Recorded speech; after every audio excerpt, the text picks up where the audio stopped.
Good afternoon, students.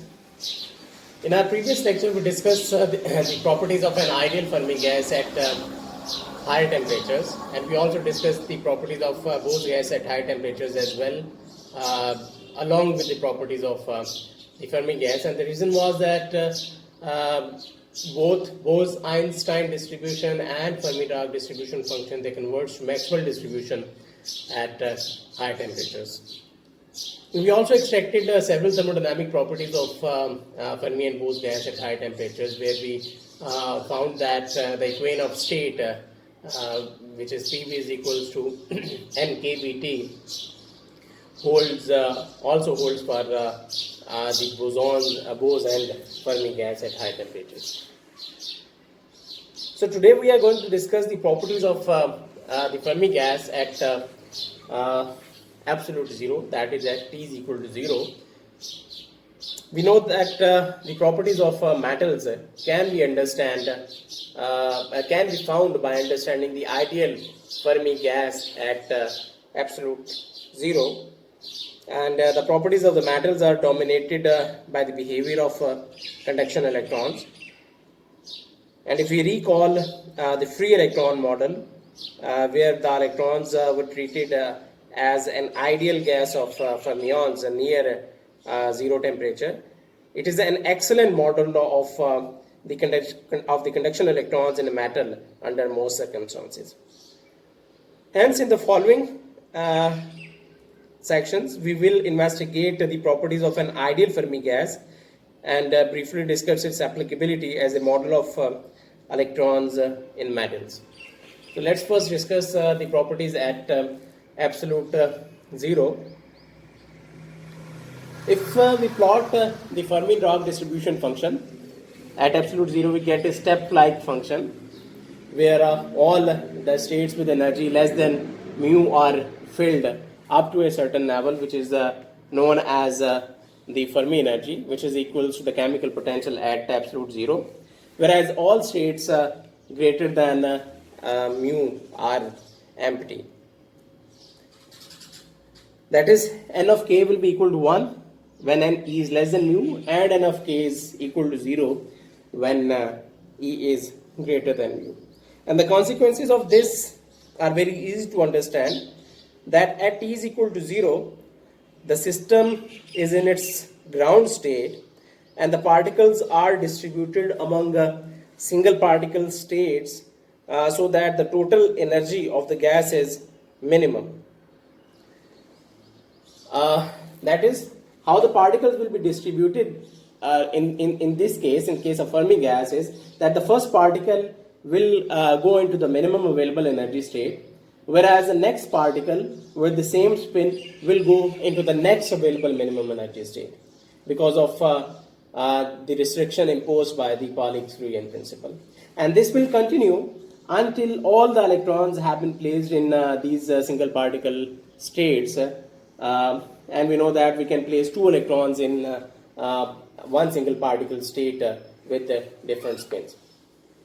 So the electrons will be filled in these single particle states until all the electrons have been placed in these single particle states. And the energy of the maximum filled state is known as the Fermi energy of the system, which can be easily found by counting the number of electrons in the single particle states. We can also say that in K space, all the single particle states are filled up to a certain state, which is known as up to a certain level, which has a momentum Pf, which is equal to the h cut Kf, where Kf is the Fermi wave vector of the system. So this is the distribution of the fermions at absolute 0, that they will fill all the single particle states up to a certain level, which is known as the Fermi levels, and the Pauli-Exclusion principle restricts more than 2 electrons on any single particle state. So now we will calculate certain thermodynamic properties of this Fermi gas at absolute zero. We will calculate the energy, which is the Fermi energy, and from that we also calculate the Fermi momentum and other thermodynamic properties such as the average energy of the system and pressure. Now let's find out the Fermi momentum of the system, which is Fermi wave vector, which is the vector up to which all the single particle states are filled at absolute zero. And once we find the Fermi wave vector, we will be able to find several other quantities. And since we know that all the states up to the Fermi wave vector are filled, so the total number of single particle states with wave vectors less than kf for both spin up and spin down state is equal to the total number of particles in the system. Hence, the total number of particles can be calculated by integrating the density of states from 0 to the maximum field level, which is the kf in this case. So putting the value of the density of states in 3 dimensions, which is equals to vk square over 2 pi square. But remember that if you are considering the spin of the system as well, spin of the electron as well, so you have to multiply the density of state with a factor of 2, because each quantum states can accommodate electron with the spin up and spin down. So the total number of particles will be equal to this constant factor times the case integral of k square dk, which will be equal to the kf cube divided by 3.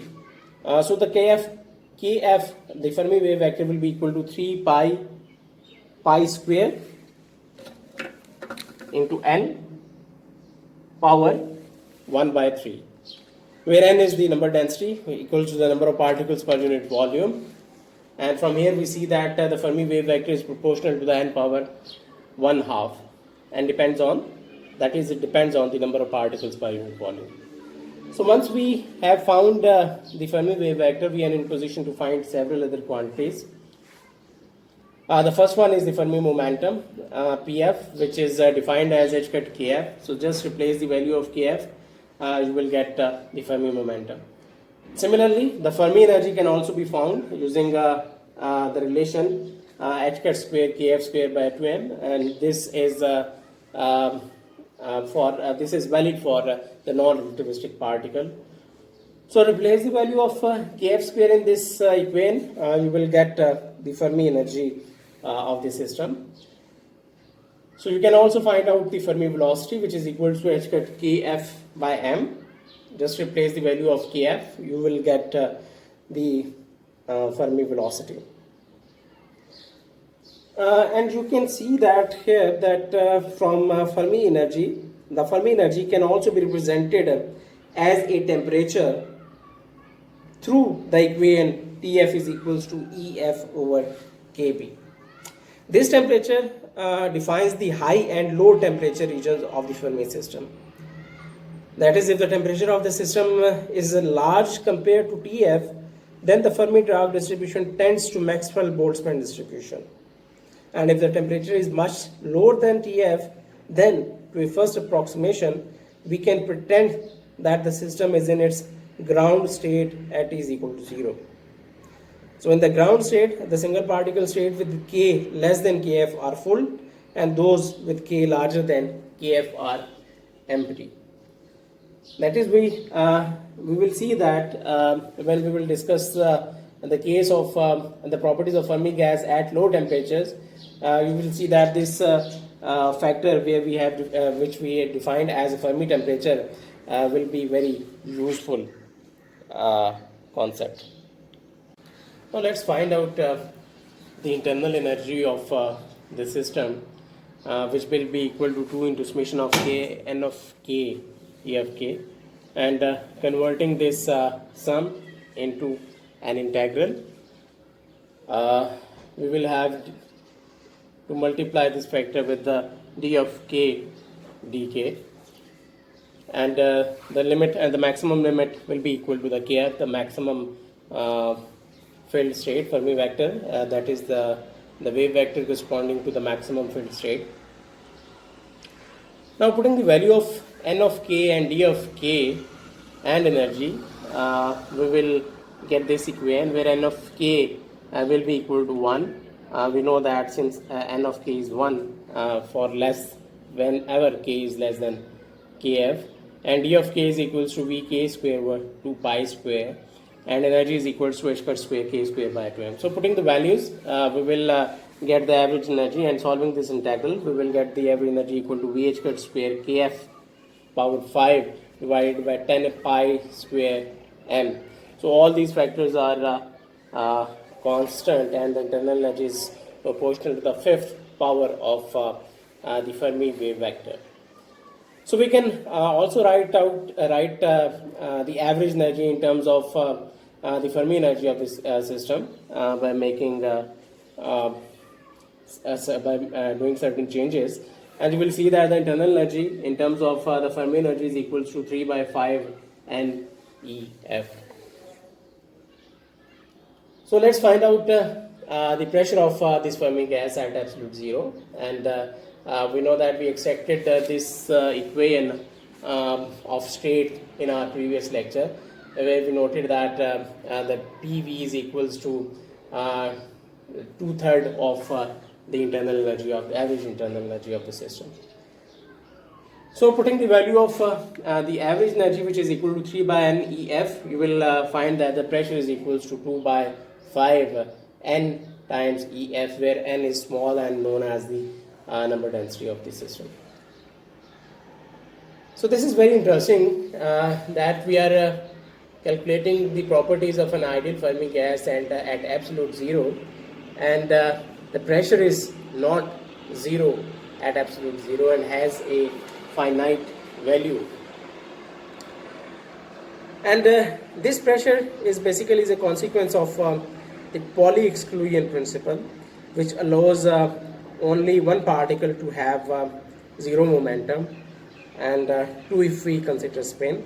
So all other particles have finite momentum, and hence we can say that they give rise to the 0 point pressure. So that's all for the Fermi rock, the properties of Fermi gas at absolute zero. So in next lecture we will discuss the properties of Fermi gas at lower temperatures. Thank you.